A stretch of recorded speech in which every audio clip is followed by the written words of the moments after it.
बेकार लाइमोनफोरनि थाखाय बे समाव मोनसे गोजोनथाव खौरां।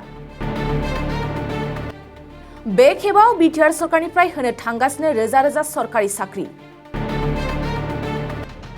बिटिआर सरकारनिफ्राय खेबसेनो ओंखारसिगोन 5000 भेकेन्सि पस्टनि सरकारि साख्रि। थारैनो नंगौ, बिटिआर सरकारनिफ्राय बावैनो होनो थांगासिनो खेबसेनो 5000 भेकेन्सि पस्टआव ग्रेड 3 आरो ग्रेड 4 नि साख्रि।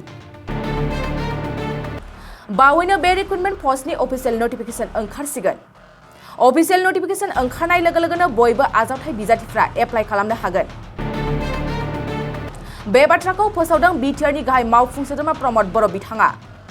प्रमद बर' बिथाङा गावनि अफिसियेल फेसबुक पेजआव बे बाथ्राखौ रोखायै फोसावनानै होदों।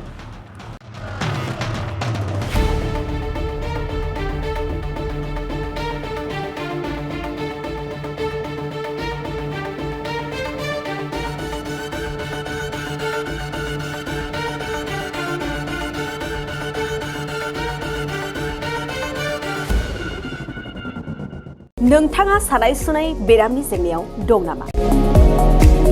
जुदि नोंथाङा देहायाव सानाय सुनायजों भुगिनांगासिनो, अब्ला नोंथांनि थाखाय गोजोनथाव खौरां। नोंथांनि थाखाय दं एसआइ निउर' थेरापि सेन्टार।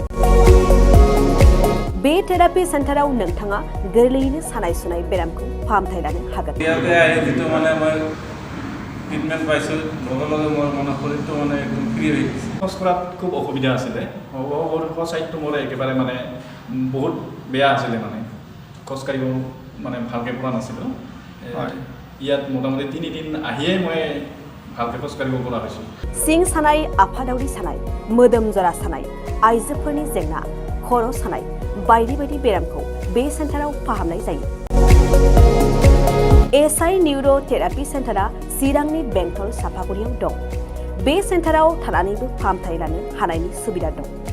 जुदि नोंथाङाबो फाहामथाय लानो लुबैदोंब्ला नैबे मबाइल नम्बर 7620160459 नङाब्ला 9476977956 आव थोंजोङै जगाजग खालामनो हागोन।